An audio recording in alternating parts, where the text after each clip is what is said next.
ಎಲ್ಲರಿಗೂ ನಮಸ್ಕಾರ. ಈಗಾಗಲೇ ಕರ್ನಾಟಕ ಪರೀಕ್ಷಾ ಪ್ರಾಧಿಕಾರ 2025ನೇ ಸಾಲಿನ ವಿವಿಧ ವೃತ್ತಿಪರ ಕೋರ್ಸ್ಗಳಿಗೆ ಸೀಟು ಹಂಚಿಕೆ ಪ್ರಕ್ರಿಯೆ ಮೊದಲ ಸುತ್ತು ಮುಕ್ತಾಯಗೊಂಡಿದೆ. ತಮಗೆಲ್ಲ ಗೊತ್ತಿರುವಂತೆ ಸಾಕಷ್ಟು ನಾವು ಸಮಯಾವಕಾಶವನ್ನು ಕೊಟ್ಟಿದ್ವಿ. ಯಾರು ವಿವಿಧ ವೃತ್ತಿಪರ ಕೋರ್ಸ್ಗಳಲ್ಲಿ ಸೀಟನ್ನು ಪಡೆದಿದ್ರಿ, ತಮಗೆ ಸೀಟು ಖುಷಿ ಇತ್ತು ಅಂತಂದರೆ ತಾವು ಹೋಗಿ ಚಾಯ್ಸ್ 1 ಹಾಕಿ ದುಡ್ಡು ಕಟ್ಟಿ ಕಾಲೇಜಿಗೆ ಹೋಗಿ ಜಾಯಿನ್ ಆಗೋದು ಕೇಳಿದ್ವಿ. ತಾವೆಲ್ಲ ಹೋಗಿ ಸಾಕಷ್ಟು ವಿದ್ಯಾರ್ಥಿಗಳು ಜಾಯಿನ್ ಆಗಿದ್ದೀರಾ. ಸಿಕ್ಕಿರೋ ಸೀಟು ಪರವಾಗಿಲ್ಲ, ನನಗೆ ಇಷ್ಟ ಇದೆ, ಬಟ್ ಆದ್ರೂ ನಾನು ಮುಂದಿನ ರೌಂಡಿಗೆ ಭಾಗವಹಿಸ್ತೀನಿ. ಈಗ ಸಿಕ್ಕಿರುವಂತಹ ಸೀಟ್ಗಿಂತ ಮೇಲಿನ ಅಪ್ಪರ್ ಆಪ್ಷನ್ಸ್ ಯಾವುದಾದ್ರೂ, ನಾನು ಹೈಯರ್ ಆಪ್ಷನ್ಸ್ ಯಾವುದಾದ್ರೂ ನನಗೆ ಸಿಕ್ಕಿದರೆ ಅನುಕೂಲ ಅಂತ ಹೇಳುವಂಥವ್ರು ಚಾಯ್ಸ್ 2 ಹಾಕಿದ್ದೀರಾ. ಚಾಯ್ಸ್ 2 ಹಾಕಿರೋದ್ರಲ್ಲಿ ಆಯುಷ್, ಡೆಂಟಲ್ಲು, ಮೆಡಿಕಲ್ ಅವರು ಫೀಸ್ ಕಟ್ಟಿದ್ದೀರಾ. ಉಳಿದಂಥವ್ರು ಯಾವುದೇ ಫೀಸ್ ಕಟ್ಟದೆ ಚಾಯ್ಸ್ 2 ಹಾಕಿರ್ತೀರಾ.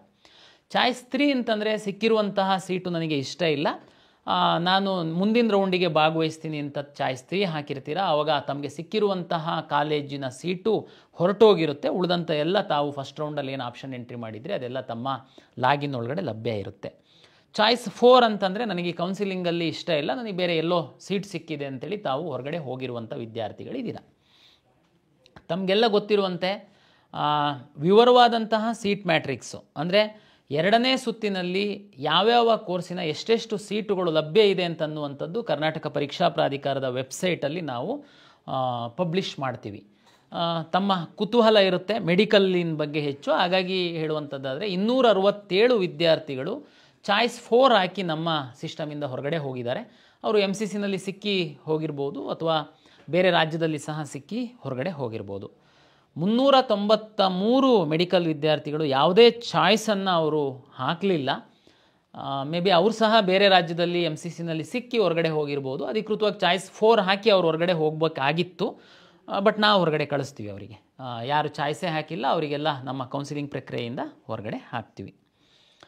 2ನೇ ಸುತ್ತಿನ ಕೌನ್ಸಿಲಿಂಗಿಗೆ ನಾವು ಎಲ್ಲ ಸಿದ್ಧತೆಯನ್ನು ಮಾಡಿಕೊಂಡಿದ್ದೀವಿ. ತಮಗೆಲ್ಲ ಗೊತ್ತಿರುವಂತೆ ನಾವು ಮೆಡಿಕಲ್ಲು ಮತ್ತು ಡೆಂಟಲ್ದು ಕಾಲೇಜಿಗೆ ಕನ್ಫರ್ಮೇಷನ್ನಿಗೆ ಸ್ವಲ್ಪ ಸಮಯ ಹೆಚ್ಚು ಕೊಟ್ಟಿದ್ದರಿಂದ 2ನೇ ರೌಂಡು ಕೌನ್ಸಿಲಿಂಗ್ ಪ್ರಕ್ರಿಯೆ ಸ್ವಲ್ಪ ಡಿಲೇ ಆಯಿತು. 2ನೇ ಸುತ್ತಿನ ಕೌನ್ಸಿಲಿಂಗಿಗೆ ಸಂಬಂಧಪಟ್ಟಂತೆ ವಿದ್ಯಾರ್ಥಿಗಳಿಗೆ ಮತ್ತು ಪೋಷಕರಿಗೆ ಕೆಲವೊಂದು ಮಾಹಿತಿಯನ್ನು ನೀಡಲಿಕ್ಕೆ ನಾನಿವತ್ತು ತಮ್ಮ ಮುಂದೆ ಹಾಜರಿದ್ದೀನಿ. ಮೊದಲನೇ ಸುತ್ತಿನಲ್ಲಿ ಯಾವುದೇ ಸೀಟ್ಗಳು ಸಿಕ್ಕಿರಲಿಲ್ಲ. ತಾವು ಆಪ್ಷನ್ಸ್ ಎಂಟ್ರಿ ಮಾಡಿದ್ರಿ, ತಮಗೆ ಯಾವುದೇ ಸೀಟ್ ಅಲಾಟ್ ಆಗಿರಲಿಲ್ಲ. ಈ ಹಿಂದೆ ಹೇಗಿತ್ತು, ಮೊದಲನೇ ಸುತ್ತಲ್ಲಿ ಯಾರೆಲ್ಲ ಆಪ್ಷನ್ ಎಂಟ್ರಿ ಮಾಡಿರ್ತಿದ್ರಿ, ಉದಾಹರಣೆಗೆ ನಮ್ಮಲ್ಲಿ ಒಂದು 2.5 ಲಕ್ಷದಷ್ಟು ವಿದ್ಯಾರ್ಥಿಗಳು ಬೇರೆ ಬೇರೆ ಕೋರ್ಸಿಗೆ ಸೀಟ್ ಆಪ್ಷನ್ ಎಂಟ್ರಿ ಮಾಡಿದ್ರಿ. ಅದೇ ಸೀಟ್ ಅಲಾಟ್ ಆಗಿದ್ದು 1 ಲಕ್ಷದ ಚಿಲ್ಲರೆವಷ್ಟು ಸೀಟ್ ಅಲಾಟ್ ಆಯಿತು. ಉಳಿದವರೆಲ್ಲ ನಮ್ಮ ಸಿಸ್ಟಮ್ ಒಳಗಡೆ ಇರ್ತಾರೆ. ಅವರಿಗೆ ಸೆಕೆಂಡ್ ರೌಂಡಲ್ಲಿ ನಾವು ಈ ಹಿಂದೆ ಏನು ಮಾಡ್ತಿದ್ವಿ, ಅವ್ರನ್ನೆಲ್ಲರನ್ನೂ ಕನ್ಸಿಡರ್ ಮಾಡ್ಕೊಂಡ್ಬಿಟ್ಟು ಅಲಾಟ್ ಮಾಡಿಬಿಡ್ತಿದ್ವಿ. ಅವ್ರಿಗೆ ಇಷ್ಟ ಇದೆಯೋ ಇಷ್ಟ ಇಲ್ವೋ, ಫಸ್ಟ್ ರೌಂಡಲ್ಲಿ ಸಿಕ್ಕಲಿಲ್ಲ ಅಂತನ್ನ ಕಾರಣಕ್ಕೆ ಆಪ್ಷನ್ ಎಂಟ್ರಿ ಫಸ್ಟ್ ರೌಂಡಲ್ಲಿ ಮಾಡಿದ್ರು. ಫಸ್ಟ್ ರೌಂಡಲ್ಲಿ ನಾವು ರಿಸಲ್ಟ್ ಅನೌನ್ಸ್ ಮಾಡಿದಾಗ ಅವ್ರಿಗೆ ಸೀಟ್ ಸಿಕ್ಕಿಲ್ಲ, ಆ ಕಾರಣಕ್ಕೆ ಅವರು ಹೋಗಿರ್ಬೋದು, ಬೇರೆ ಎಲ್ಲಾದರೂ ಹೋಗಿ ಅಡ್ಮಿಷನ್ ಆಗಿರ್ಬೋದು. ಬಟ್ ಸ್ಟಿಲ್ ನಾವೇನು ಮಾಡ್ತಿದ್ವಿ, ಅವರೆಲ್ಲರನ್ನ ತಗೊಂಡ್ಬಿಟ್ಟು ಅಲಾಟ್ ಮಾಡ್ತಿದ್ವಿ. ಆಮೇಲೆ ನೋಡಿದರೆ ಅವರಿಗೆ ಇಂಟ್ರೆಸ್ಟೇ ಇರ್ತಾ ಇರಲಿಲ್ಲ, ಬೇರೆ ಕಡೆ ಹೋಗ್ತಾಯಿದ್ರು, ಸುಮ್ಮನೆ ಮತ್ತೆ ಆ ಸೀಟು ಮುಂದೆ ಫಾರ್ವರ್ಡ್ ಆಗ್ತಾಯಿತ್ತು. ಅದಕ್ಕೆ ಯಾವುದೇ ಸೀಟು ಆಪ್ಷನ್ ಎಂಟ್ರಿ ಮಾಡಿ ಯಾವುದೇ ಸೀಟು ಮೊದಲನೇ ಸುತ್ತಿನಲ್ಲಿ ಸಿಕ್ಕಿಲ್ಲ ಅನ್ನುವಂತಹ ವಿದ್ಯಾರ್ಥಿಗಳಿಗೆ ಒಂದು ನಾವು ಏನು ಹೇಳಲಿಕ್ಕೆ ಇಚ್ಛೆಪಡ್ತೀವಿ, ತಾವು 2ನೇ ಸುತ್ತಿನಲ್ಲಿ ಕೌನ್ಸಿಲಿಂಗಲ್ಲಿ ಭಾಗವಹಿಸಬೇಕು ಅಂತನ್ನುವಂಥದ್ದು ಇಚ್ಛೆ ತಮ್ಮಲ್ಲಿತ್ತು ಅಂತಂದರೆ ತಾವು ತಮ್ಮ KEA ಪೋರ್ಟಲಿಗೆ ಬಂದು ತಮ್ಮ ಏನು ಲಾಗಿನ್ ಇದೆ ತಾವು ಲಾಗಿನ್ ಆಗಿ 2ನೇ ಸುತ್ತಿನಲ್ಲಿ ನಾನು ಕೌನ್ಸಿಲಿಂಗ್ನಲ್ಲಿ ಭಾಗವಹಿಸುವಂಥದ್ದಕ್ಕೆ ನನ್ನ ಇಚ್ಛೆ ಇದೆ, ಐ ಅಗ್ರಿ ಅಂತೇಳಿ ಒಂದು ಬಟನ್ ಇದೆ, ಅದನ್ನು ತಾವು ಕ್ಲಿಕ್ ಮಾಡಬೇಕಾಗುತ್ತೆ. ಯಾರಿಗೆ ಫಸ್ಟ್ ರೌಂಡಲ್ಲಿ ಸೀಟೇ ಸಿಕ್ಕಿಲ್ಲ ಅಂತನ್ನುವಂಥ ವಿದ್ಯಾರ್ಥಿಗಳು ಏನು ಅಗ್ರಿ ಅಂತಂದರೆ ತಾವು ಮೊದಲ ಸುತ್ತಿಗಿಂತ ಪೂರ್ವದಲ್ಲಿ ಏನು ನೀವು ಆಪ್ಷನ್ಸ್ಗಳನ್ನೆಲ್ಲ ಎಂಟ್ರಿ ಮಾಡಿದ್ರಲ್ಲ, ಆ ಎಲ್ಲ ಆಪ್ಷನ್ನು ತಮ್ಮ ಲಾಗಿನ್ ಒಳಗಡೆ ರಿಫ್ಲೆಕ್ಟ್ ಆಗುತ್ತೆ. ಆವಾಗ ನೀವು ಹೇಗೇನು ರೀಅರೇಂಜ್ ಮಾಡ್ಬೋದು, ಡಿಲೀಟ್ ಮಾಡ್ಬೋದು, ಏನೆಲ್ಲ ಮಾಡಲಿಕ್ಕೆ ಅವಕಾಶ, ಹೊರಗಿಂದ ಮತ್ತೆ ತಂದು ಹಾಕಲಿಕ್ಕೆ ಅವಕಾಶ ಇರಲ್ಲ. ಆದರೆ ಯಾವುದು ಆ್ಯಡ್ ಮಾಡೋದಕ್ಕೆ ಅವಕಾಶ ಇರುತ್ತೆ, ತಮಗೆಲ್ಲ ಗೊತ್ತಿದೆ, ಆಯುಷ್ ಹೊಸ್ದಾಗಿ ಸೀಟ್ ಮ್ಯಾಟ್ರಿಕ್ಸನ್ನು ನಾವು ಪಬ್ಲಿಷ್ ಮಾಡಿದ್ದೀವಿ. ಅದು ತಮ್ಮ ಲಾಗಿನ್ನಲ್ಲಿ ಇರುತ್ತೆ. ಇಲ್ಲಿವರೆಗೆ ಸೀಟ್ ಅಲಾಟ್ ಆಗಿಲ್ದಿರೋರು ಲಾಗಿನ್ನಲ್ಲಿ ಮಾತ್ರ ಅಲ್ಲ, ಚಾಯ್ಸ್ 1 ಹಾಕಿ ನಮ್ಮ ಸಿಸ್ಟಮಿಂದ ಹೊರಗಡೆ ಹೋಗಿ ಅಡ್ಮಿಷನ್ ಆಗಿರೋರು ಹೊರತುಪಡಿಸಿ ಯಾರು ಚಾಯ್ಸ್ 2 ಹಾಕಿದ್ದಾರೆ, ಯಾರು ಚಾಯ್ಸ್ 3 ಹಾಕಿ ನಮ್ಮ ಸಿಸ್ಟಮ್ ಒಳಗಡೆ ಉಳ್ಕೊಂಡಿದ್ದಾರೆ, ಯಾರಿಗೆ ಸೀಟೇ ಸಿಕ್ಕದೆ ಫಸ್ಟ್ ರೌಂಡಲ್ಲಿ, ಈ ರೌಂಡಲ್ಲಿ ತಾವು ಎಸ್ ನಾನು ಸೆಕೆಂಡ್ ರೌಂಡಲ್ಲಿ ಭಾಗವಹಿಸ್ತೀನಿ, ನಾನು ಕೌನ್ಸಿಲಿಂಗಲ್ಲಿ ಮುಂದುವರಿತೀನಿ ಅಂತೇಳಿ ತಾವು ಅಗ್ರಿ ಅಂತೇಳಿ ಹೇಳಿ ನಮ್ಮ ಸಿಸ್ಟಮ್ ಒಳಗಡೆ ಬರ್ತಾ ಇದ್ದೀರಾ, ತಾವು ಹಿಂದೆ ಹಾಕಿದಂಥ ಎಲ್ಲ ಆಪ್ಷನ್ಗಳಿರುತ್ತೆ, ಜೊತೆಗೆ ಯುನಾನಿ ಮತ್ತು ಆಯುಷ್ ಹೊಸ್ದಾಗಿ ಬಂದಿರುವಂಥದ್ದೇನಿದೆ ಅದು ಸಹ ತಮಗೆ ಲೆಫ್ಟ್ ಸೈಡಲ್ಲಿ ಡಿಸ್ಪ್ಲೇ ಆಗುತ್ತೆ. ತಾವು ಅದನ್ನು ತೆಗೆದುಕೊಂಡು ಬಂದು ರೈಟ್ ಸೈಡಲ್ಲಿ ರೀಅರೇಂಜ್ ಮಾಡ್ಬೋದು. ಅದು ಮೇಲೆ ಹಾಕ್ತೀರಾ, ಮಿಡ್ಲಲ್ಲಿ ಹಾಕ್ತೀರಾ, ಕೆಳಗೆ ಹಾಕ್ತೀರಾ, ತಮಗೆ ಬಿಟ್ಟಂಥ ವಿಚಾರ. ಚಾಯ್ಸ್ 2 ಹಾಕಿರುವವರು ಯಾರು? ಈಗಾಗಲೇ ನನಗೆ ಸೀಟ್ ಸಿಕ್ಕಿತ್ತು, ಉದಾಹರಣೆಗೆ 100 ಆಪ್ಷನ್ಸು ಹಾಕಿದ್ರಿ ತಾವು ಫಸ್ಟ್ ರೌಂಡಲ್ಲಿ, ತಮಗೆ ಒಂದು 50ನೇ ಕಾಲೇಜು 50ನೇ ಆಪ್ಷನ್ನು ನಿಮಗೆ ಸೀಟ್ ಅಲಾಟ್ ಆಗಿತ್ತು. ತಾವು ಚಾಯ್ಸ್ 2 ಹಾಕಿದ್ದೀರಾ. ಈಗ 51ರಿಂದ 100 ಇರುವಂಥ ತಮ್ಮ ಲಾಗಿನ್ನಲ್ಲಿರುವಂಥ ಎಲ್ಲ ಆಪ್ಷನ್ಸು ಡಿಲೀಟ್ ಆಗಿ ಹೋಗಿರುತ್ತೆ. ಈಗ ನಿಮಗೆ ಟಾಪ್ ನಿಮ್ಮ ಸೀಟ್ ಸಿಕ್ಕಿರೋದಕ್ಕಿಂತ ಮೇಲ್ಗಡೆ ಇರುವಂಥ ಆಪ್ಷನ್ಸು ತಮ್ಮ ಲಾಗಿನ್ ಒಳಗಡೆ ಇರುತ್ತೆ. ಜೊತೆಗೆ ಹೊಸ್ದಾಗಿ ಬಂದಿರುವಂತಹ ಕಾಲೇಜುಗಳನ್ನ ಹಾಕುವಂಥದ್ದಕ್ಕೆ ಅವಕಾಶ ತಮಗೆ ಇರುತ್ತೆ. ತಾವು ಈಗ ಹೊಸ್ದಾಗಿರುವಂಥದ್ದು ಹಾಕ್ಬೋದು, ಇರುವಂತಹ ಆಪ್ಷನ್ಗಳನ್ನ ರೀಅರೇಂಜ್ ಮಾಡ್ಬೋದು, ಕೆಲವೊಂದನ್ನು ಡಿಲೀಟ್ ಸಹ ಮಾಡೋದಕ್ಕೆ ಅವಕಾಶ ಇರುತ್ತೆ. ಚಾಯ್ಸ್ 2 ಹಾಕಿರುವಂಥವರು ಮೆಡಿಕಲ್, ಡೆಂಟಲ್, ಆಯುಷಿನ ಸೀಟ್ಗಳು ಸಿಕ್ಕಿರುವಂಥವರು ಫೀಸ್ ಕಟ್ಟಿ ಚಾಯ್ಸ್ 2 ಹಾಕಿ ನಮ್ಮ ಸಿಸ್ಟಮ್ ಒಳಗಡೆ ಇದ್ದೀರಾ. ಕೆಲವು ವಿದ್ಯಾರ್ಥಿಗಳು ಇಂಜಿನಿಯರಿಂಗು, ವೆಟರ್ನರಿ, ಅಗ್ರಿಕಲ್ಚರ್ ಸಿಕ್ಕಿರುವಂಥವ್ರು ಚಾಯ್ಸ್ 2 ಹಾಕಿರುವಂಥವರು ತಾವು ಯಾವುದೇ ಹಣವನ್ನು ಪೇ ಮಾಡಿಲ್ಲ. ಆದರೆ ಮತ್ತು ಚಾಯ್ಸ್ 3 ಹಾಕಿರುವಂಥವ್ರು ಯಾರೂ ಸಹ ಹಣ ಪೇ ಮಾಡಿರಲ್ಲ.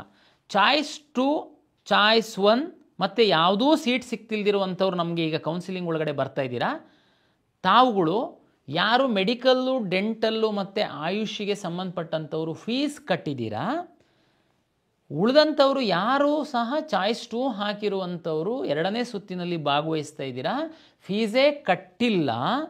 ಆದರೆ ತಮ್ಮ ಒಂದು ಲಾಗಿನ್ ಒಳಗಡೆ ಮೆಡಿಕಲ್ ಆಪ್ಷನ್ಸ್ ಇದೆ, ಮೆಡಿಕಲ್ ಸೀಟನ್ನು ತಾವು ಬಯಸಿದ್ದೀರಾ ಅಂತಂದರೆ ತಾವು 1 ಲಕ್ಷ ಕಾಷನ್ ಡೆಪಾಸಿಟನ್ನು ತಾವು ಕಟ್ಟಬೇಕಾಗುತ್ತೆ. ಕಾಷನ್ ಡೆಪಾಸಿಟ್ 1 ಲಕ್ಷ ಕಟ್ಟಲಿಲ್ಲ ಅಂತಂದರೆ ನಿಮ್ಮ ಆಪ್ಷನ್, ನಿಮ್ಮ ಲಾಗಿನ್ ಒಳಗಡೆ ಮೆಡಿಕಲ್ ಇದ್ರೂ ನಾವು ಅದನ್ನು 2ನೇ ರೌಂಡಿನ ಸೀಟು ಹಂಚಿಕೆಯಲ್ಲಿ ನಿಮ್ಮನ್ನು ಮೆಡಿಕಲ್ ಸೀಟಿಗೆ ಕನ್ಸಿಡರ್ ಮಾಡಲ್ಲ. ಹಾಗಾಗಿ ದಯಮಾಡಿ ನಾನು ಇನ್ನೊಂದು ಸರಿ ಹೇಳ್ತೀನಿ, ಚಾಯ್ಸ್ 2 ಹಾಕಿರುವಂಥ ಮೆಡಿಕಲ್ಲು, ಡೆಂಟಲ್ಲು, ಆಯುಷ್ ಅವರು ಚಾಯ್ಸ್ 2 ಹಾಕಿದ್ದವರು ಸಹ ತಾವು ಫೀ ಪೇ ಮಾಡಿದ್ದೀರಾ. ಅದು 50,000 ಇರ್ಬೋದು, 1 ಲಕ್ಷ ಇರ್ಬೋದು, 1.5 ಲಕ್ಷ ಇರ್ಬೋದು, ಇಲ್ಲ ಮ್ಯಾನೇಜ್ಮೆಂಟ್ ಸೀಟಿನ ದುಡ್ಡು ಆದರೂ ಇರ್ಬೋದು. ನೀವು ಮತ್ತೆ ಕಾಷನ್ ಡೆಪಾಸಿಟ್ ಕಟ್ಟುವಂಥ ಅಗತ್ಯ ಇಲ್ಲ. ಯಾರು ಚಾಯ್ಸ್ 2 ಹಾಕಿದ್ದೀರಾ, ಚಾಯ್ಸ್ 3 ಹಾಕಿದ್ದೀರಾ, ಹೊಸದಾಗಿ ಸೀಟೇ ಸಿಕ್ತಿಲ್ದಿರುವಂಥವ್ರು ಅಗ್ರಿ ಬಟನ್ ಕ್ಲಿಕ್ ಮಾಡಿಬಿಟ್ಟು ನಮ್ಮ ಕೌನ್ಸಿಲಿಂಗ್ ಒಳಗಡೆ ಬರ್ತಾ ಇದ್ದೀರಾ, ನೀವು 3 ಕೆಟಗರಿ ಜನರಿದ್ದೀರಾ. ನಿಮ್ಮ ಲಾಗಿನ್ ಒಳಗಡೆ ಮೆಡಿಕಲ್ ಸೀಟು ಹಾಕಿದ್ದೀರಾ, ಈ ಹಿಂದೆನೇ ಹಾಕಿರುವಂಥದ್ದಿದೆ, ಹೊಸದಾಗಂತೂ ಹಾಕೋದಕ್ಕೆ ನಾವು ಅವಕಾಶ ಇಲ್ಲ, ತಮಗೆಲ್ಲರಿಗೂ ಗೊತ್ತಿದೆ. ನೀವು ಆ ಮೆಡಿಕಲ್ ಸೀಟನ್ನು 2ನೇ ಸುತ್ತಿನಲ್ಲಿ ನಿಮಗೆ ಹಂಚಿಕೆಗೆ ಕನ್ಸಿಡರ್ ಮಾಡಬೇಕಂತಂದರೆ ತಾವು 1 ಲಕ್ಷ ಹಣವನ್ನು ಕಾಷನ್ ಡೆಪಾಸಿಟ್ ಆಗಿ ಕಟ್ಟಬೇಕು. ಕಟ್ಟಿದಾಗ ನಿಮ್ಮ ಮೆಡಿಕಲ್ ಸೀಟಿಗೆ ನಿಮ್ಮ ಅಲಾಟ್ಮೆಂಟನ್ನು ನಾವು ಕನ್ಸಿಡರ್ ಮಾಡ್ತೀವಿ. ತಮಗೆಲ್ಲ ಅರ್ಥ ಆಗಿದೆ ಅಂತ ನಾನು ಭಾವಿಸ್ತೀನಿ. ಏನು ಗೊಂದಲ ಇಲ್ಲ, ತುಂಬ ಏನು ತಲೆಬಿಸಿ ಮಾಡುವಂತಹ ಸನ್ನಿವೇಶ ಇಲ್ಲ. ಇಲ್ಲಿ ತುಂಬ ಸಿಂಪಲ್ ಇದೆ. ಯಾರು ಕಾಷನ್ 2ನೇ ಸುತ್ತಲ್ಲಿ ಚಾಯ್ಸ್ 2 ಹಾಕಿರೋರು ದುಡ್ಡು ಕಟ್ಟಿದ್ದೀರಾ, ನೀವೇನು ಪ್ರಾಬ್ಲಮ್ ಇಲ್ಲ, ತಾವು ಬನ್ನಿ ರೀಅರೇಂಜು ಮತ್ತೊಂದು ಮಗದೊಂದು ಮಾಡಿ. ಯಾರು ದುಡ್ಡೇ ಕಟ್ಟಿಲ್ಲ ಬಟ್ ಮೆಡಿಕಲ್ ಸೀಟಿಗೆ ನೀವು ಬಯಸ್ತಾ ಇದ್ದೀರಾ, ನೀವು 1 ಲಕ್ಷ ಕಾಷನ್ ಡೆಪಾಸಿಟ್ ಕಟ್ಟಿ. ಸರ್ ನನಗೆ ಇಂಜಿನಿಯರಿಂಗ್ ಸೀಟು ಸಿಕ್ಕಿದೆ, ನಾನು ಮೇಲ್ಗಡೆ ಹಾಕಿದ್ದೆ, ಮೆಡಿಕಲ್ಲೂ ಹಾಕಿದ್ದೆ, ಕೆಲವು ಇನ್ನೂ ಒಳ್ಳೆ ಇಂಜಿನಿಯರಿಂಗ್ ಕಾಲೇಜ್ ಸೀಟ್ ಸಹ ಇದ್ದಾವೆ, ನಾನು 1 ಲಕ್ಷ ಕಟ್ಟಲ್ಲ, ನನಗೆ ಮೆಡಿಕಲ್ ಸೀಟ್ ಬೇಕಾಗಿಲ್ಲ. ನೋ ಪ್ರಾಬ್ಲಮ್, ತಾವು ಮೆಡಿಕಲ್ ಸೀಟ್ ನೀವೇ ಡಿಲೀಟ್ ಮಾಡಿ, ಇಲ್ಲಾಂದ್ರೆ ನಾವಾದರೂ ಡಿಲೀಟ್ ಮಾಡ್ತೀವಿ. ನೀವು 1 ಲಕ್ಷ ಕಟ್ಟಿದ್ರಷ್ಟೇ ನಿಮ್ಮ ಮೆಡಿಕಲ್ ಸೀಟನ್ನು ಕನ್ಸಿಡರ್ ಮಾಡ್ತೀವಿ. ಇಲ್ಲ ಅಂತಂದರೆ ತಾವು ತಮ್ಮ ಲಾಗಿನ್ ಒಳಗಡೆ ಮೆಡಿಕಲ್ ಸೀಟೆಲ್ಲ ಡಿಲೀಟ್ ಮಾಡಿ ಇಂಜಿನಿಯರಿಂಗು ಅಥವಾ ಮತ್ತೆ ಯಾವುದು ವೆಟರ್ನರಿ, ಆರ್ಟಿಕಲ್ಚರ್ ಮಾತ್ರ ಇಟ್ಟಿರ್ತೀರಿ, ಇಟ್ಕೊಳ್ಳಿ. ಅವಾಗ ನೀವು ಕಾಷನ್ ಡೆಪಾಸಿಟ್ ಕಟ್ಟುವಂಥ ಅಗತ್ಯ ಇಲ್ಲ. ಏನು ಸರ್ ಕಾಷನ್ ಡೆಪಾಸಿಟ್ ಅಂತಂದರೆ ಏನು ಹೋಗ್ಬಿಡುತ್ತಾ? ಅದು ಇಲ್ಲ. ಕಾಷನ್ ಡೆಪಾಸಿಟ್ ಅಂದರೆ ಏನು ತಾವು ಗಾಬರಿ ಆಗುವಂಥ ಅಗತ್ಯ ಇಲ್ಲ. ತಮಗೆ 1 ಲಕ್ಷ ರೂಪಾಯಿ ಹಣ, ನೆಕ್ಸ್ಟು ನಿಮಗೆ ಮೆಡಿಕಲ್ ಸೀಟು ಸಿಗ್ಬೋದು. ಮೆಡಿಕಲ್ ಸೀಟ್ ಸಿಕ್ತಂಥ ಸಂದರ್ಭದಲ್ಲಿ ಅದಕ್ಕೆ ನಾವು ಅಡ್ಜಸ್ಟ್ ಮಾಡ್ಕೊಳ್ತೀವಿ. ಕೆಲವು ವಿದ್ಯಾರ್ಥಿಗಳಿಗೆ ಮೆಡಿಕಲ್ ಸೀಟ್ ಸಿಗ್ತೇ ಇರ್ಬೋದು, ಇಂಜಿನಿಯರಿಂಗ್ ಸೀಟೇ ಅಪ್ಗ್ರೇಡ್ ಆಗ್ಬೋದು ಬೇರೆ ಕಾಲೇಜಲ್ಲಿ. ಆ ಇಂಜಿನಿಯರಿಂಗ್ ಕಾಲೇಜಿಂದು ಫೀಸ್ ಏನಿದೆ ಅದಕ್ಕೆ ನಾವು ಅಡ್ಜಸ್ಟ್ ಮಾಡ್ಕೊಳ್ತೀವಿ. ಇಲ್ಲ ನಿಮಗೆ ಯಾವುದೂ ಸೀಟ್ ಸಿಕ್ಕಿಲ್ಲ, ಉದಾಹರಣೆಗೆ ಫಸ್ಟ್ ಟೈಮು ನೀವು ಯಾವುದೂ ಸೀಟ್ ಸಿಕ್ಕದೆ ಸಿಸ್ಟಮ್ ಒಳಗಡೆ ಬಂದಿದ್ದೀರಲ್ಲ ತಾವಿರ್ಬೋದು, ಅಥವಾ ಚಾಯ್ಸ್ 3 ಹಾಕಿರುವಂಥವರು ಸುಮಾರೆಲ್ಲ ತಾವು ಡಿಲೀಟ್ ಮಾಡಿಬಿಟ್ಟು ಕೆಲವೇ ಮೆಡಿಕಲ್ ಕಾಲೇಜಿಂದ ಏನಾದರೂ ಇಟ್ಟಿರ್ಬೋದು, ತಮಗೆ ಯಾವುದೂ ಸೀಟ್ ಸಿಕ್ಕದೇ ಇರ್ಬೋದು. ತಮ್ಮದು ಸಹ ಕಾಶ್ ಆ್ಯಂಡ್ ಡೆಪಾಸಿಟ್ನ ತಮ್ಮ ಖಾತೆಗೆ ನಾವು ವಾಪಸ್ ಕೊಡ್ತೀವಿ. ಇದು ಜಸ್ಟು ತಮಗೆಲ್ಲ ಗೊತ್ತಿದೆ, ಮೆಡಿಕಲ್ ಸೀಟು ತುಂಬ ವ್ಯಾಲ್ಯೂಯಬಲ್ ಇದೆ, ತುಂಬ ಮಕ್ಕಳು ಕಾಯ್ತಾ ಇರ್ತಾರೆ. ಸುಮ್ಮನೆ ಕೆಲವರೆಲ್ಲ ಬಂದು ಹಾಕುವಂಥದ್ದು, ಆಮೇಲೆ ಸೀರಿಯಸ್ನೆಸ್ ಇರಲ್ಲ ಅಂತನ್ನುವಂಥದ್ದಕ್ಕೆ ಈ ಕಾಶ್ ಆ್ಯಂಡ್ ಡೆಪಾಸಿಟ್ ಸಿಸ್ಟಮನ್ನು ನಾವು ತೆಗೆದುಕೊಂಡು ಬಂದಿದ್ದೀವಿ. ದಯಮಾಡಿ ಎಲ್ಲ ಸಹಕರಿಸ್ತೀರಾ ಅಂತ ನಾನು ಇಚ್ಛೆ ವ್ಯಕ್ತಪಡಿಸ್ತೀನಿ.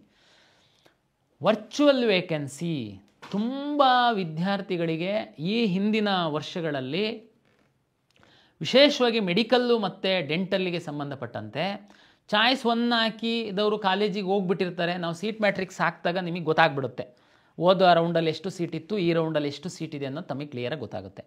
ಆದರೆ ಯಾರೆಲ್ಲ ವಿದ್ಯಾರ್ಥಿಗಳು ಚಾಯ್ಸ್ 2 ಹಾಕಿದ್ದಾರೆ ಅನ್ನುವಂಥದ್ದು ತಮಗೆಲ್ಲೂ ಗೊತ್ತಾಗ್ತಿರಲಿಲ್ಲ. ನಾವೇನು ಹೇಳ್ತಾ ಇದ್ವಿ, ನೀವು ಆದಷ್ಟು ಎಲ್ಲ ಮೆಡಿಕಲ್ ಕಾಲೇಜುಗಳನ್ನ ನಿಮ್ಮ ಇಚ್ಛೆ ಅನುಸಾರ ಹಾಕಿ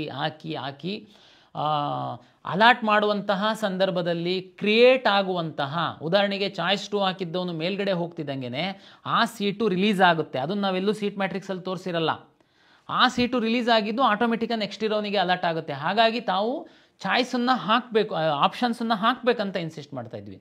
ವಿದ್ಯಾರ್ಥಿಗಳ ಒಂದು ಹಿತದೃಷ್ಟಿಯಿಂದ ಈ ಬಾರಿ ನಾವು ಎಲ್ಲ ಕೋರ್ಸ್ಗಳಿಗೆ ಎಲ್ಲ ನಾವು ಮಾಡ್ತಾ ಇಲ್ಲ. ಯಾಕೆಂತಂದರೆ ಅದು ಅಷ್ಟೊಂದು ಮಹತ್ವನೂ ಏನಿಲ್ಲ, ತಮಗೂ ಅಷ್ಟೊಂದು ಆಸಕ್ತಿ ಇರಲ್ಲ. ವಿಶೇಷವಾಗಿ ಮೆಡಿಕಲ್ಲು ಮತ್ತು ಡೆಂಟಲ್ಲು ಚಾಯ್ಸ್ 2 ಹಾಕಿರುವಂತಹ ವಿದ್ಯಾರ್ಥಿಗಳು ಯಾವುದ್ಯಾವುದು ಕಾಲೇಜಲ್ಲಿ ಸೀಟ್ ಪಡೆದಿದ್ದಾರೆ ಎನ್ನುವಂತಹ ಒಂದು ಪಟ್ಟಿಯನ್ನು ನಾವು ಪಬ್ಲಿಷ್ ಮಾಡ್ತೀವಿ. ಅದು ವರ್ಚುವಲ್ ವೇಕೆನ್ಸಿ ಅಂತೇಳಿ, ಅದು ಖಾಲಿ ಇದೆ ಅಂತಲ್ಲ. ಯಾರೋ ಒಬ್ಬ ವಿದ್ಯಾರ್ಥಿಗೆ ಅದು ಫಸ್ಟ್ ರೌಂಡಲ್ಲಿ ಅಲಾಟ್ ಆಗಿದೆ, ಅವನು ಚಾಯ್ಸ್ 2 ಹಾಕಿ ವೆಯ್ಟ್ ಮಾಡ್ತಾ ಇದ್ದಾನೆ. ಅವನು ಅದಕ್ಕಿಂತ ಮೇಲಿನ ಒಂದು ಕಾಲೇಜ್ ಸಿಕ್ತು ಅಂತಂದರೆ ಅದನ್ನು ಬಿಟ್ಕೊಡ್ತಾನೆ. ಅವನು ಬಿಡೋದು ಅಂತಂದರೆ ಅವ್ನು ಮತ್ತೆ ಕ್ಲೈಮ್ ಮಾಡೋದಕ್ಕಾಗಲ್ಲ, ತಮಗೆಲ್ಲ ಗೊತ್ತಿದೆ. ಮೇಲ್ಗಡೆ ಸೀಟಿಗೆ ಹೋಯ್ತು ಅಂತಿದ್ದಂಗೆ ಆಟೋಮೆಟಿಕ್ಕಾಗಿ ಅವನಿಗೆ ಫಸ್ಟ್ ರೌಂಡಲ್ಲಿ ಸಿಕ್ಕಿರುವಂತಹ ಸೀಟು ರಿಲೀಸ್ ಆಗುತ್ತೆ, ಅದು ಇನ್ನೊಬ್ಬಂಗೆ ಅಲಾಟ್ ಆಗುತ್ತೆ. ನೀವು ಈ ಆಪ್ಷನ್ಸನ್ನು ರೀಅರೇಂಜ್ ಮಾಡುವಂಥದ್ದಕ್ಕೆ ಇದು ಸಣ್ಣ ಸಹಾಯ ಆಗುತ್ತೆ ನಿಮಗೆ. ಆ ಹಿನ್ನೆಲೆ ಒಳಗಡೆ ಯಾರೆಲ್ಲ ಚಾಯ್ಸ್ 2 ಹಾಕಿರುವಂತಹ ಅವರು ಇದ್ದಾರೆ, ಅವರು ಯಾವ್ಯಾವ ಸೀಟ್ಗಳನ್ನ ವಿತೋಲ್ಡ್ ಮಾಡಿದ್ದಾರೆ, ಚಾಯ್ಸ್ 2 ಹಾಕಿ ಇಟ್ಕೊಂಡಿದ್ದಾರೆ, ಅಲಾಟ್ ಆಗಿತ್ತು ಅವರಿಗೆ ಎನ್ನುವಂತಹ ಅದಕ್ಕೆ ವರ್ಚುವಲ್ ವೇಕೆನ್ಸಿ ಅಂತೇಳಿ ನಾವು ಪಬ್ಲಿಷ್ ಮಾಡ್ತೀವಿ. ತಮ್ಮ ಮಾಹಿತಿಗಾಗಿ ಆ ಸೀಟೆಲ್ಲ ನಿಮಗೆ ಸಿಕ್ಬಿಡುತ್ತಾ? ನೋ, ನಿಮಗೊಂದು ಐಡಿಯಾ ಬರುತ್ತೆ ಅಂತ ವರ್ಚುವಲ್ ವೇಕೆನ್ಸಿನ ಮೆಡಿಕಲ್ ಡೆಂಟಲ್ ಮಾತ್ರ ನಾವು ಪಬ್ಲಿಷ್ ಮಾಡ್ತೀವಿ.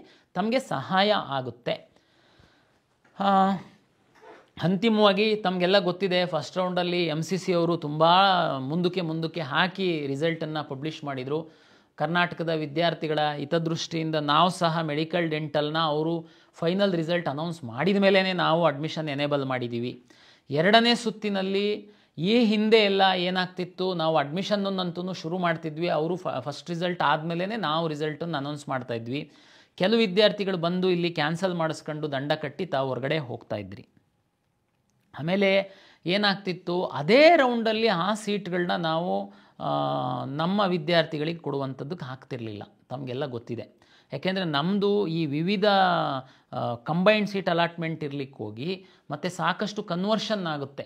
ಈ ಕಾರಣಕ್ಕೆ ಹೋಗಿ ನಮಗೆ 2 to 3 ಡೇಸು ಫುಲ್ಲು 24 ಅವರ್ಸ್ ಅಂತಂದರೆ 50 to 60 ಅವರ್ಸ್ ತನಕ ನಮಗೆ ಸೀಟ್ ಅಲಾಟ್ಮೆಂಟ್ ಪ್ರಕ್ರಿಯೆಗೆ ಬೇಕಾಗುತ್ತೆ. ಆ ಕಾರಣಕ್ಕೆ ತುಂಬ ಗಡಿಬಿಡಿನಲ್ಲಿರುತ್ತೆ. MCC ರಿಸಲ್ಟ್ ಅನೌನ್ಸ್ ಮಾಡಿದ ಮೇಲೆ ಮತ್ತೆ ನಾವು ಅವನ್ನೆಲ್ಲದನ್ನು ಅವಕಾಶ ಕೊಟ್ಟು ಮತ್ತೆ ರೀರನ್ ಮಾಡ್ತೀವಿ ಅಂತಂದರೆ ಒಂದು ವಾರ ಹೋಗ್ಬಿಡುತ್ತೆ ಅಂತ ಹಿಂದೆ ಮಾಡಿಲ್ಲ. ಆದರೆ ಈ ಸರಿ ಒಂದು ನಾವು ನಮ್ಮ ಕನ್ನಡಿಗರ, ಕರ್ನಾಟಕ ವಿದ್ಯಾರ್ಥಿಗಳ, ಪೋಷಕರ ಹಿತದೃಷ್ಟಿಯಿಂದ ಕರ್ನಾಟಕ ಪರೀಕ್ಷಾ ಪ್ರಾಧಿಕಾರ ಒಂದು ಸಣ್ಣ ಬದಲಾವಣೆಯನ್ನು ಮಾಡಿದೆ. ಇದು ವಿಶೇಷವಾಗಿ ಮೆಡಿಕಲ್ಲು ಡೆಂಟಲ್ಲಿಗೆ ಅನುಕೂಲ ಆಗುವಂತಹ, ಆಯುಷ್ ಅವರಿಗೆ ಅನುಕೂಲ ಆಗುವಂತಹ ವಿಷಯ. ಇಂಡೈರೆಕ್ಟಾಗಿ ಅದು ಬೇರೆಯವರಿಗೂ, ಇಂಜಿನಿಯರಿಂಗು, ಆರ್ಟಿಕಲ್ಚರ್, ವೆಟರ್ನರಿಗೂ ಸಹ ಅನುಕೂಲ ಆಗುತ್ತೆ. ಏನಪ್ಪ ಅದು ಅಂತಂದರೆ, ನಾವು ಏನು 2ನೇ ಸುತ್ತಿನ ಕೌನ್ಸಿಲಿಂಗ್ ಟೈಮ್ ಟೇಬಲ್ ನಾವು ವೆಬ್ಸೈಟಲ್ಲಿ ಪಬ್ಲಿಷ್ ಮಾಡಿದ್ದೀವಿ, ತಾವು ನೋಡ್ಕೊಳ್ಬೋದು. ಲಾಸ್ಟ್ ಡೇಟ್ ಏನು ಕೊಟ್ಟಿದ್ದೀವಿ, ಅದಾದಮೇಲೆ ನಾವು 2-3 ಡೇಸ್ ಆದಮೇಲೆ ನಾವು ಮಾಕ್ ರಿಸಲ್ಟನ್ನು ಪಬ್ಲಿಷ್ ಮಾಡ್ತೀವಿ. ತಮಗೆಲ್ಲ ಗೊತ್ತಿದೆ, ಈ ಹಿಂದೆ ಎಲ್ಲ ಮಾಕ್ ರಿಸಲ್ಟು ಫಸ್ಟ್ ರೌಂಡ್ ಪೂರ್ವದಲ್ಲಿ ಮಾಕ್ ರಿಸಲ್ಟ್ ಮಾಡ್ತಿದ್ವಿ. ಮಾಕ್ ರಿಸಲ್ಟಲ್ಲಿ ನಿಮಗೊಂದು ಐಡಿಯಾ ಬರ್ತಿತ್ತು, ನಮಗೆ ಯಾವ್ಯಾವ ಸೀಟ್ ಸಿಕ್ಕಿದೆ ಅಂತೇಳಿ. ಆಮೇಲೆ ಮತ್ತೆ ನಾವು 2 to 3 ಡೇಸು ತಮಗೆ ಸಮಯವನ್ನು ಕೊಡ್ತಾಯಿದ್ವಿ, ನೀವು ರೀಅರೇಂಜ್ ಮಾಡಲಿಕ್ಕೆ, ಆಪ್ಷನ್ ಹಾಕಲಿಕ್ಕೆ, ಡಿಲೀಟ್ ಮಾಡಲಿಕ್ಕೆ. ಆ ಥರದ್ದು ಪ್ರಕ್ರಿಯೆ ಈ ಸರಿ ಇರಲ್ಲ. ಇದು ಫಸ್ಟ್ ರೌಂಡ್ ಮಾರ್ಕ್ ರಿಸಲ್ಟ್ ಅಲ್ಲ, ಆಗಲೇ ಕೌನ್ಸಿಲಿಂಗ್ ಪ್ರಕ್ರಿಯೆ ಶುರುವಾಗಿದೆ. ನಾವು 2ನೇ ಸುತ್ತಿನ ಆಪ್ಷನ್ ಎಂಟ್ರಿದ್ದು ಏನು ರೀಅರೇಂಜು ಹಾಕುವಂಥದ್ದು ಸಮಯ ಮುಗಿದ ನಂತರ ಎರಡನೇ ಸುತ್ತಿನ ಮಾಕ್ ಫಲಿತಾಂಶವನ್ನು ನಾವು ಪಬ್ಲಿಷ್ ಮಾಡ್ತೀವಿ. ಪಬ್ಲಿಷ್ ಮಾಡಿದ ನಂತರ ನಾವು ವೆಯ್ಟ್ ಮಾಡ್ತೀವಿ MCC ಅವರ ರಿಸಲ್ಟಿಗೋಸ್ಕರ. ಒಂದು ಸರಿ MCC ಅವರು ರಿಸಲ್ಟು ಬಂದ ತಕ್ಷಣ ನಾವು ನಮ್ಮ ಮಾಕ್ ರಿಸಲ್ಟ್ ಏನಿರುತ್ತಲ್ವ ಅದ್ರ ಮೇಲೆ ಕ್ವಿಟ್ ಆಪ್ಷನನ್ನು ನಿಮಗೆ ಕೊಡ್ತೀವಿ. ತಾವು MCCನಲ್ಲಿ ನಮ್ಮಲ್ಲಂತೂ ನಾವು ಮಾಕ್ ರಿಸಲ್ಟ್, ಆಮೇಲೆ ಸರ್ ಮಾಕ್ ರಿಸಲ್ಟೇನೆ ಫೈನಲ್ ರಿಸಲ್ಟ್ ಆಗುತ್ತೆ ಅನ್ನೋದೇನು ಗ್ಯಾರಂಟಿ? ಕೆಲವರು ವಿತಂಡವಾದ ಮಾಡುವಂಥವ್ರು ಇರ್ತಾರೆ. ಮಾಕ್ ರಿಸಲ್ಟ್ ಏನಿದೆ 99.9% ಏನೂ ಚೇಂಜ್ ಆಗಲ್ಲ. ಇನ್ನೂ ನಿಮಗೆ ಉನ್ನತ ಅವಕಾಶಗಳೇನೇ ಸಿಗ್ತವೆ, ಕೆಳಗಡೆ ಅವಕಾಶಗಳೇನು ಸಿಗಲ್ಲ. ಅದೇ ಹೇಗೆ ಅಂತ ಹೇಳ್ತೀನಿ. ಮಾಕ್ ರಿಸಲ್ಟ್ ಪಬ್ಲಿಷ್ ಮಾಡಿ ನಾನು MCC ರಿಸಲ್ಟಿಗೆ ವೆಯ್ಟ್ ಮಾಡ್ತೀನಿ.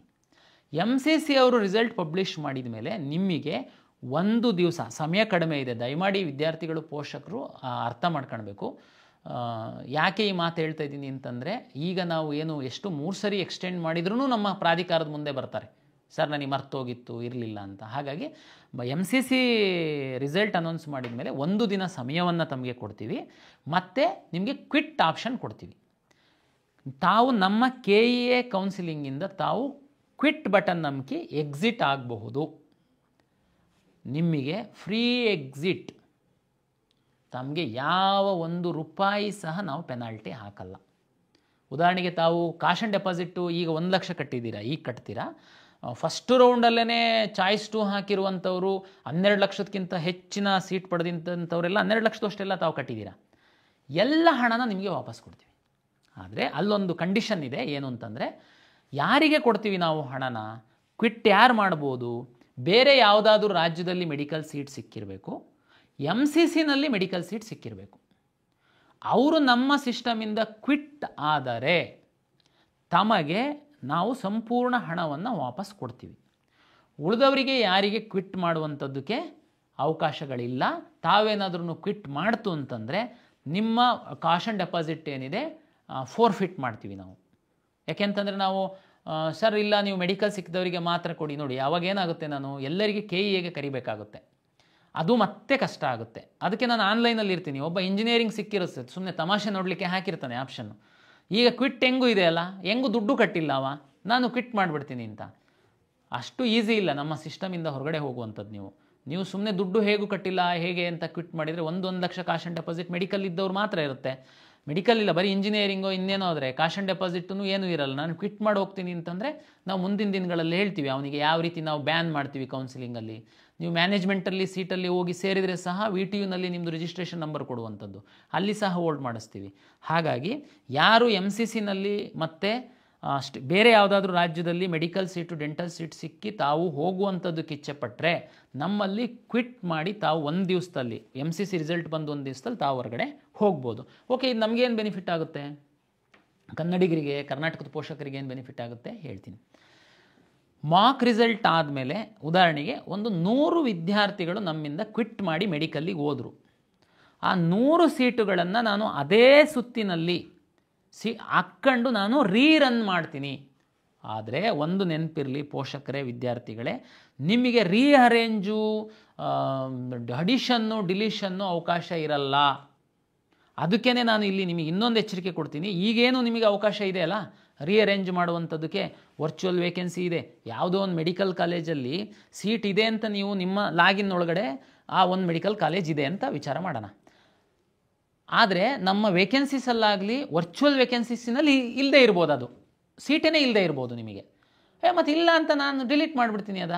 ನೋ, ನನ್ನ ಅಡ್ವೈಸ್ ಇದೆ ನಿಮಗೆ, ನೀವು ಡಿಲೀಟ್ ಮಾಡೋಕ್ಕೆ ಹೋಗಬೇಡಿ. ಯಾಕೆ ಅಂತಂದರೆ ಮಾಕ್ ರಿಸಲ್ಟ್ ಆದಮೇಲೆ ಆ ಕಾಲೇಜಿನ ಒಬ್ಬ ವಿದ್ಯಾರ್ಥಿ ಏನಾದರೂ ಕ್ವಿಟ್ ಮಾಡೋದ್ರೆ ಆ ಸೀಟು ಸಿಗುತ್ತೆ. ಅದನ್ನು ನೀವು ಮತ್ತೆ ನಮಗೆ ಪ್ರಶ್ನೆ ಮಾಡಬಾರ್ದು. ಅಲ್ಲ ನೀವು ಕ್ವಿಟ್ ಮಾಡಿ ಹೋಗಿದ್ದು ಪಟ್ಟಿ ಹಾಕಬೇಕು, ನಮಗೆ ಅವಕಾಶ ಕೊಡು. ನೋ, ಟೈಮ್ ಇಲ್ಲ. ನಾನು ಇದು ಫೆಸಿಲಿಟೇಟ್ ಮಾಡ್ತಾಯಿದ್ದೀನಿ ನಿಮಗೆ. ಇದಕ್ಕಿಂತ ಹೆಚ್ಚು ತಾವು ಇದು ಮಾಡೋದಕ್ಕೆ ಹೋಗಬೇಡಿ. ಅದಕ್ಕೆ ಈಗಲೇ ನಾನು ಅದನ್ನು ಹೇಳ್ತಾ ಇದ್ದೀನಿ. ನೀವು ಈಗೇನಿದೆ ನಿಮ್ಮ ಲಾಗಿನ್ ಒಳಗಡೆ ಎಷ್ಟೋ ಕಾಲೇಜ್ ಇದೆ ಅಂತಂದರೆ ಅದರಲ್ಲಿ ಸೀಟ್ ಇದೆ ಇಲ್ಲ ಅಂತ ಅನ್ನೋದಕ್ಕಿಂತ ಉಳಿಸಿ. ಯಾಕೆಂದ್ರೆ ನಾನು ರೀರನ್ ಮಾಡುವಾಗ ನಿಮ್ಮದು ಆಪ್ಷನ್ಸ್ ಇರಬೇಕಲ್ಲ, ನಾನು ಅಲರ್ಟ್ ಮಾಡೋದಕ್ಕೆ. ಆಪ್ಷನ್ಸೇ ಇಲ್ಲ ಅಂತಂದರೆ ನಮ್ಮ ಸಿಸ್ಟಮ್ ಅಲರ್ಟ್ ಮಾಡೋದಕ್ಕಾಗಲ್ಲ. ಅದಕ್ಕೋಸ್ಕರ ನಾನು ಹೇಳ್ತಾ ಇದ್ದೀನಿ, 2ನೇ ಸುತ್ತಿನ ಕರ್ನಾಟಕ ಪರೀಕ್ಷಾ ಪ್ರಾಧಿಕಾರ 2ನೇ ಸುತ್ತಿನಲ್ಲಿ ನಮ್ಮ ಆಪ್ಷನ್ಸ್ ಎಂಟ್ರಿದು ಮುಗಿದ ಮೇಲೆ ನಾವು ಮಾಕ್ ರಿಸಲ್ಟನ್ನು ಪಬ್ಲಿಷ್ ಮಾಡ್ತೀವಿ. ಮಾಕ್ ರಿಸಲ್ಟ್ ಆದ ನಂತರ ನಾವು ತಮಗೆ ಸಮಯ ಕೊಡ್ತೀವಿ. MCC ಅವರು ರಿಸಲ್ಟ್ ಬಂದು ನಂತರ 1 ದಿನ ತಮಗೆ ಸಮಯ ಕೊಡ್ತೀವಿ. ಆವಾಗ ತಾವು ಕ್ವಿಟ್ ಮಾಡಿ ಹೋಗುವಂಥದ್ದಿತ್ತು ಅಂತಂದರೆ, ಬೇರೆ ರಾಜ್ಯದಲ್ಲಿ ಮತ್ತು MCCನಲ್ಲಿ ಮೆಡಿಕಲ್ ಸೀಟ್ ಸಿಕ್ಕಿತ್ತು ಅಂತಂದರೆ ತಾವು ಫ್ರೀಯಾಗಿ ಈ ಸಿಸ್ಟಮಿಂದ ಹೊರಗಡೆ ಹೋಗಬಹುದು. ಏನು ಹೋಗ್ತಾರೆ ವಿದ್ಯಾರ್ಥಿಗಳು, ಅಷ್ಟು ಸೀಟುಗಳನ್ನು ಅದೇ ಸುತ್ತಿನಲ್ಲಿ ನಾವು ಹಾಕಿ ನಾವು ರೀರನ್ ಮಾಡಿ ರಿಸಲ್ಟ್ ಪಬ್ಲಿಷ್ ಮಾಡ್ತೀವಿ. ಯಾವುದೇ ರಾಜ್ಯದಲ್ಲಿ ಅಥವಾ MCCನಲ್ಲಿ ಸೀಟು ಸಿಕ್ಕದೆ ನಮ್ಮಿಂದ ಕ್ವಿಟ್ ಮಾಡ್ತೀರಾ ಅಂತಂದರೆ ನಿಮಗೆ ಫ್ರೀ ಎಕ್ಸಿಟ್ ಇರಲ್ಲ, ನಿಮಗೆ ಪೆನಾಲ್ಟಿ ಹಾಕಿ ನಿಮಗೆ ಕಳಿಸ್ಕೊಡ್ತೀವಿ. ನಾವು ಮತ್ತೆ ಏನು ರೀರನ್ ಮಾಡಿ ಫೈನಲ್ ರಿಸಲ್ಟನ್ನು ಪಬ್ಲಿಷ್ ಮಾಡಿದ ನಂತರ ತಾವ್ಯಾರಾದ್ರೂ ಸೀಟನ್ನು ರದ್ದು ಮಾಡಿಸ್ಕೊಳಕ್ಕೆ ಬಂದರೆ ನಿಯಮಾನುಸಾರ ತಮಗೆ ಏನು ದಂಡ ವಿಧಿಸಬೇಕು ಆ ದಂಡವನ್ನು ವಿಧಿಸ್ತೀವಿ. ಇದು ತಮಗೆ ಕ್ಲಾರಿಟಿ ಆಗಿದೆ ಅಂತೇಳಿ ನಾನು ಭಾವಿಸ್ತೀನಿ. ಹಾಗಾಗಿ ತಾವು ಇದನ್ನು ವಿಚಾರ ಮಾಡಿ ನಾವು ವಿವರವಾದಂತಹ ನೋಟಿಫಿಕೇಷನ್ ಸಹ ಕೊಡ್ತೀವಿ, ತಾವು ಓದಬೇಕು ಅಂತೇಳಿ ವಿನಂತಿಯನ್ನು ಮಾಡಿಕೊಳ್ತೀವಿ. ಒನ್ ಮೋರ್ ಬದಲಾವಣೆ, ಒಂದು ಹೆಚ್ಚುವರಿ ಬದಲಾವಣೆ ಕರ್ನಾಟಕ ಪರೀಕ್ಷಾ ಪ್ರಾಧಿಕಾರ 2ನೇ ಸುತ್ತಿನ ಫಲಿತಾಂಶದ ನಂತರ ಮಾಡಲಿಕ್ಕೆ ನಾವು ತೀರ್ಮಾನ ಮಾಡಿದ್ದೀವಿ. ಇಲ್ಲಿವರೆಗೆ ಏನಿತ್ತು, 2ನೇ ಸುತ್ತಿನಲ್ಲಿ ಮೆಡಿಕಲ್ಲು, ಡೆಂಟಲ್ಲು ಮತ್ತು ಆಯುಷಿಗೆ ಸಂಬಂಧಪಟ್ಟಂಥವರು ತಾವು ಕಂಪಲ್ಸರಿ ಹೋಗಿ ಅಡ್ಮಿಷನ್ ಆಗಬೇಕು ಅಂತ ನಾವು ಇನ್ಸಿಸ್ಟ್ ಮಾಡ್ತಾಯಿದ್ವಿ, ತಮಗೆಲ್ಲ ಗೊತ್ತಿದೆ. ಉಳಿದಂಥವರಿಗೆ ಚಾಯ್ಸ್ 2 ಮತ್ತೆ ಕೊಡ್ತಿದ್ವಿ. ಅಪ್ಗ್ರೇಡೇಷನ್, ಫಸ್ಟ್ ರೌಂಡ್ ಅಪ್ಗ್ರೇಡೇಷನ್ ನಾವು ಲಾಸ್ಟ್ ಇಯರ್ ನೋಡಿದ್ದೀವಿ. ಫಸ್ಟಿಂದ ಕೊನೆ ತನಕ ಅಪ್ಗ್ರೇಡೇಷನ್ನಲ್ಲೇ ಬಂದು ಕೊನೆಗೆ ಅಡ್ಮಿಷನ್ ಆಗದೆ ಹೋಗ್ಬಿಟ್ಟಾವ, ಆ ಕಾಲೇಜ್ ಪಾಲಾಗಿ ಹೋಗ್ಬಿಡ್ತ ಸೀಟು. ಅದೇ ಬ್ಲಾಕಿಂಗ್ ಅಂತೆಲ್ಲ ತಾವು ಕೇಳಿದ್ದೀರಾ.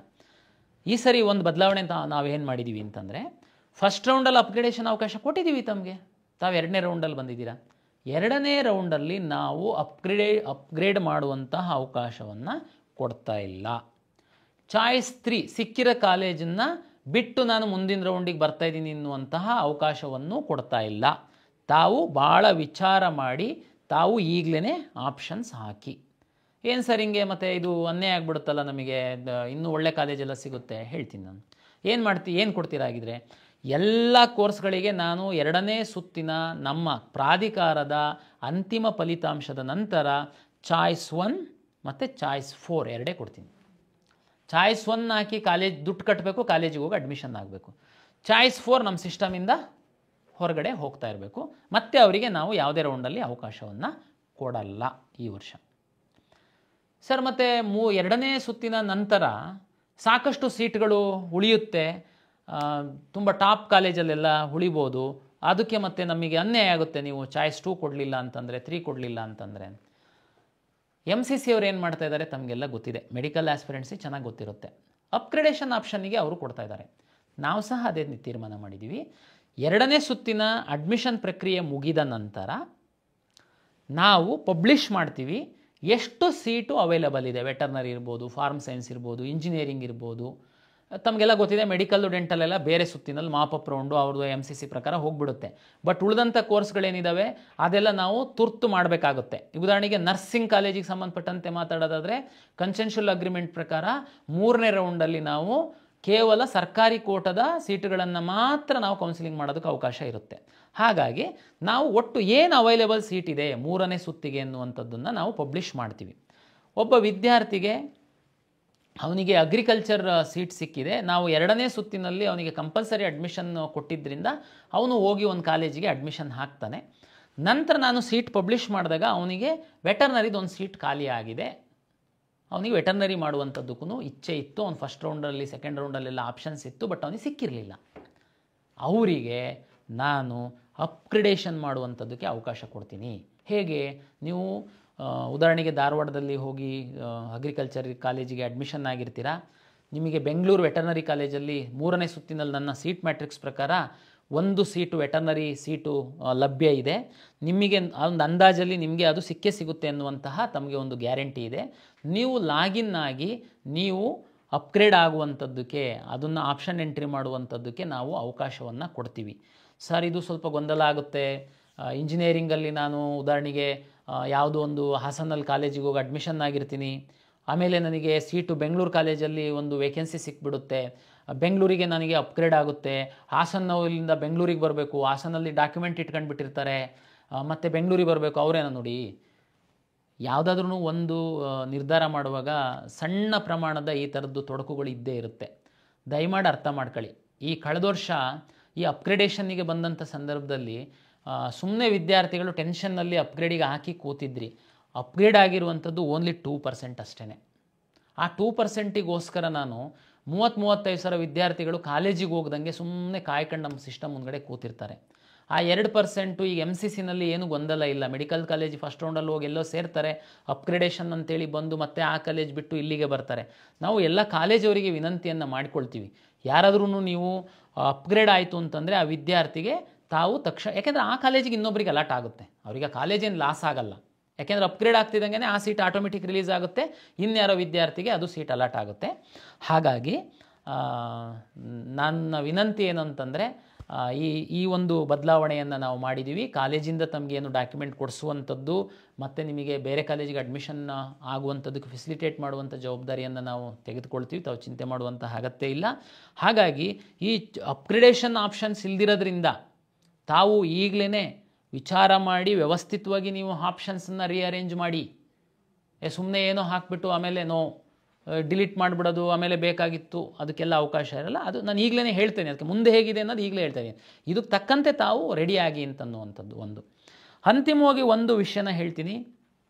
ಈ ಡಿಕ್ಯಾಟಗರೈಸೇಷನ್ ಅನ್ನುವಂಥ ಒಂದು ಪ್ರಶ್ನೆ ತಾವು ಕೇಳಿರ್ತೀರ, ಅಲ್ಲಿ ಚರ್ಚೆ ಆಗ್ತಿರುವಂಥದ್ದು. ಎಲ್ಲ ವರ್ಗದ ಸೀಟುಗಳು ಅಭ್ಯರ್ಥಿಗಳು ಸಿಕ್ಕಿಲ್ಲ ಅಂತಂದರೆ 2ನೇ ಸುತ್ತಿನಲ್ಲೇ ಅದು ಡಿಕ್ಯಾಟಗರೈಸೇಷನ್ ಆಗಿ ವಿದ್ಯಾರ್ಥಿಗಳಿಗೆ ಹಂಚಿಕೆ ಆಗುತ್ತೆ. ಉದಾಹರಣೆಗೆ ಮೆಡಿಕಲಲ್ಲಿ SC ಗ್ರಾಮೀಣ ಮತ್ತು ಕನ್ನಡ ಮೀಡಿಯಂ ವಿದ್ಯಾರ್ಥಿಗಳಿಗೆ ಸೀಟು ರಿಸರ್ವ್ ಆಗಿದೆ ಅಂತ ಭಾವಿಸೋಣ ನಾವು. ಕಂಪ್ಯೂಟರಲ್ಲಿ ಫಸ್ಟು ನೋಡುವಾಗ ಈಗ ಉದಾಹರಣೆಗೆ ರೂರಲ್ ಅಂತಂದರೆ ರೂರಲ್ ನೋಡುತ್ತೆ, ರೂರಲ್ಲು SC ವಿದ್ಯಾರ್ಥಿಗಳು ಯಾರೂ ಸಿಕ್ಕಿಲ್ಲಪ್ಪ ಆಪ್ಷನ್ ಎಂಟ್ರಿ ಮಾಡಿರೋರು. ಆವಾಗ ಅದನ್ನು SCನಲ್ಲಿ ಯಾರಿದ್ದಾರೆ ಅವರಲ್ಲಿ ಯಾರು ಟಾಪ್ ಇದ್ದಾರೆ ಅವರಿಗೆ ಅಲಾಟ್ ಮಾಡುತ್ತೆ. ಅವರು ಸಿಕ್ಕಿಲ್ಲ, ಅದು GMU. ಅದೇ ರೀತಿ ಎಲ್ಲ ವರ್ಗದಲ್ಲಿ. ಅದೇ ರೀತಿ ಉದಾಹರಣೆಗೆ ಸ್ಕೌಟ್ಸ್ ಆ್ಯಂಡ್ ಗೈಡ್ಸ್ ಇರ್ಬೋದು, ಸ್ಪೋರ್ಟ್ಸ್ ಇರ್ಬೋದು, ಡಿಫೆನ್ಸ್ ಇರ್ಬೋದು, PWD ಪರ್ಸನ್ ವಿತ್ ಡಿಸೆಬಿಲಿಟಿಗೆ ರಿಸರ್ವ್ ಆಗಿರ್ತಕ್ಕಂಥ ಸೀಟ್ ಇರ್ಬೋದು. ಇದೆಲ್ಲದೂ ಸಹ 2ನೇ ಸುತ್ತಿನಲ್ಲಿ ಕಂಪ್ಯೂಟರಲ್ಲಿ ಫಸ್ಟು ಅಲಾಟ್ ಮಾಡುವಾಗ ಆಯಾಯ ರಿಸರ್ವೇಷನ್ ಆಗಿರುವಂತಹ ವಿದ್ಯಾರ್ಥಿಗಳಿಗೆ ಅಲಾಟ್ ಮಾಡ್ತಾ ಬರುತ್ತೆ. ಅಲ್ಲಿ ವಿದ್ಯಾರ್ಥಿಗಳು ಸೀಟಿರುವಷ್ಟು ವಿದ್ಯಾರ್ಥಿಗಳು ಸಿಕ್ಕಿಲ್ಲ ಅಂತಂದರೆ ಅದು ಆಯಾಯ ಕ್ಯಾಟಗರಿಗೆ ಫಸ್ಟು ಅಲಾಟ್ ಮಾಡುತ್ತೆ. ಅಲ್ಲೂ ಸಿಕ್ಕಿಲ್ಲ ಅಂತಂದರೆ ಅದು GMಗೆ ಅಲಾಟ್ ಆಗುತ್ತೆ. GM ಅಂತ ಗೊತ್ತು ನಮಗೆ, ಎಲ್ಲರೂ ಅದರಲ್ಲಿ ಎಲಿಜಿಬಲ್ ಇರ್ತೀರ GM ಅಂತಂದರೆ. ಈ ರೀತಿ ಒಂದು ಪ್ರಕ್ರಿಯೆ ಆಗಿ ಮ್ಯಾಕ್ಸಿಮಮ್ ಸೀಟ್ಸು ನಾವು 2ನೇ ಸುತ್ತಿನಲ್ಲೇ ಹಂಚಿಕೆ ಮಾಡಿ ಕಳಿಸುವಂಥದ್ರಿಂದ ಮಾಪಪ್ ರೌಂಡ್ ಅಥವಾ 3ನೇ ಸುತ್ತಿಗೆ ಆದಷ್ಟು ಕಡಿಮೆ ಸೀಟ್ಗಳು ಹಂಚಿಕೆ ಆಗುವಂಥದ್ದಕ್ಕೆ ನಾವು ವ್ಯವಸ್ಥೆ ಮಾಡ್ಕೊಳ್ತೇವೆ. ಅಂದರೆ ಇದು ತಮ್ಗೆ ಗೊತ್ತಿರುವಂತೆ 2ನೇ ಸುತ್ತಿನಲ್ಲಿ ಡಿಕ್ಯಾಟಗರೈಸೇಷನ್ನೇ ಆಗಿಬಿಡುತ್ತೆ, ಸುಮಾರು ಕನ್ವರ್ಟ್ ಆಗುತ್ತೆ ಒಂದು. ಮತ್ತು ಮಾಕ್ ರಿಸಲ್ಟ್ ಕೊಟ್ಟಾದಮೇಲೆ MCC ಮತ್ತು ರಾಜ್ಯದಲ್ಲಿ ಕೊಟ್ಟವರಿಗೆ ಕ್ವಿಟ್ ಆಪ್ಷನ್ ನಾವು ಕೊಡ್ತೀವಿ. ಅಲ್ಲಿ ಹೋದ್ಮೇಲೆ ಅದನ್ನ ಅಲ್ಲೇ ರೀರನ್ ಮಾಡಿ ಇರೋ ಸೀಟ್ಗಳನ್ನೆಲ್ಲ ಅಲ್ಲೇ ಅಲಾಟ್ ಮಾಡ್ತೀವಿ. ಈ ಹಿನ್ನೆಲೆಯಲ್ಲಿ 2ನೇ ಸುತ್ತಿನಲ್ಲಿ ಹೆಚ್ಚಿನ ಸೀಟುಗಳು ಹಂಚಿಕೆಯಾಗಿ ಕಾಲೇಜಿಗೆ ಹೋಗಿ ಸೇರ್ಪಡೆ ಆಗುವ ನಿಟ್ಟಿನಲ್ಲಿ ಎಲ್ಲ ವ್ಯವಸ್ಥೆಯನ್ನು ನಾವು ಪ್ರಾಧಿಕಾರದ ವತಿಯಿಂದ ಮಾಡಿಕೊಂಡಿದ್ದೀವಿ. ಹಾಗಾಗಿ ಈಗ ತಮ್ಮ ಮುಂದೆ ಇರುವಂಥದ್ದು 2ನೇ ಸುತ್ತಿನ ಒಂದು KA ಬ್ರೋಷರ್ನ ಓದಿ ತಾಳ್ಮೆಯಿಂದ ತಾವು ಲಾಗಿನ್ ಆಗಿ ವ್ಯವಸ್ಥಿತವಾಗಿ ತಾವು ಆಪ್ಷನ್ಸ್ ರೀಅರೇಂಜ್ ಮಾಡುವಂತಹ ಒಂದು ವ್ಯವಸ್ಥೆಯನ್ನು ಮಾಡ್ತೀರಾ. ಸಮಾಧಾನವಾಗಿ ಮಾಡಿ, ಗಡಿಬಿಡಿ ಆಗಬೇಡಿ. ಹೇಗೆ ಸೀಟ್ ಅಲಾಟ್ ಆಗಿದೆ ಅನ್ನುವಂಥ ತಮಗೆ ಗೊತ್ತಾಗಿದೆ. ಮಾಕ್ ಆದಮೇಲೆ ರೀಅರೇಂಜಿಗೆ ಇರಲ್ಲ. ಹಾಗಾಗಿ ನಮ್ಮ ಆಪ್ಷನ್ ಎಂಟ್ರಿ ಲಾಸ್ಟ್ 2ನೇ ಸುತ್ತಿನ ಆಪ್ಷನ್ ಎಂಟ್ರಿ ಲಾಸ್ಟ್ ಡೇಟ್ ಏನಿದೆ ಅದರ ಒಳಗಡೆ ತಾವು ಯಾವ ರೀತಿ ವ್ಯವಸ್ಥಿತವಾಗಿ ಮಾಡಬೇಕು, ಫಸ್ಟ್ ರೌಂಡಲ್ಲಿ ಏನು ಕಟ್ ಆಫ್ ಇದೆ, MCCನಲ್ಲಿ ಏನು ಕಟ್ ಆಫ್ ಇದೆ, ವರ್ಚುವಲ್ ವೇಕೆನ್ಸಿನ ಏನಿದೆ, ಎಷ್ಟು ವಿದ್ಯಾರ್ಥಿಗಳು ಚಾಯ್ಸ್ 2 ತೆಗೆದುಕೊಂಡಿದ್ದಾರೆ, ಇದೆಲ್ಲದನ್ನು ಒಂದು ತಾವು ಅಸೆಸ್ ಮಾಡಿ ತಾವು ಆಪ್ಷನ್ ರೀಅರೇಂಜನ್ನು ಮಾಡ್ತೀರಾ ಅಂತೇಳಿ ನಾನು ಭಾವಿಸಿದ್ದೀನಿ. ಇಲ್ಲಿವರೆಗೆ ತಾವು ಸಂಪೂರ್ಣವಾಗಿ ಸಹಕಾರವನ್ನು ನೀಡಿದ್ದೀರಾ. ಹಾಗಾಗಿ ಇನ್ಮುಂದೆ ಸಹ ತಾವು ಸಹಕಾರ ನೀಡಬೇಕು. ದಯಮಾಡಿ ಮತ್ತೊಮ್ಮೆ ನಾನು ವಿನಂತಿ ಮಾಡುವಂಥದ್ದು, KEA ಅವರು ಏನು ನಾವು ಪಬ್ಲಿಷ್ ಮಾಡುವಂತಹ ಟೈಮ್ ಟೇಬಲ್ಲಿಗೆ ದಯಮಾಡಿ ತಾವು ಬದ್ಧರಾಗಿರಬೇಕು ಅಂತೇಳಿ ವಿನಂತಿಯನ್ನು ಮಾಡಿಕೊಳ್ತಾ ತಮಗೆಲ್ಲರಿಗೆ 2ನೇ ಸುತ್ತಿಗೆ ಸ್ವಾಗತಿಸ್ತಾ ತಮ್ಮೆಲ್ಲರಿಗೆ ಮತ್ತೊಮ್ಮೆ ಕರ್ನಾಟಕ ಪರೀಕ್ಷಾ ಪ್ರಾಧಿಕಾರದ ವತಿಯಿಂದ ನಮಸ್ಕಾರಗಳು.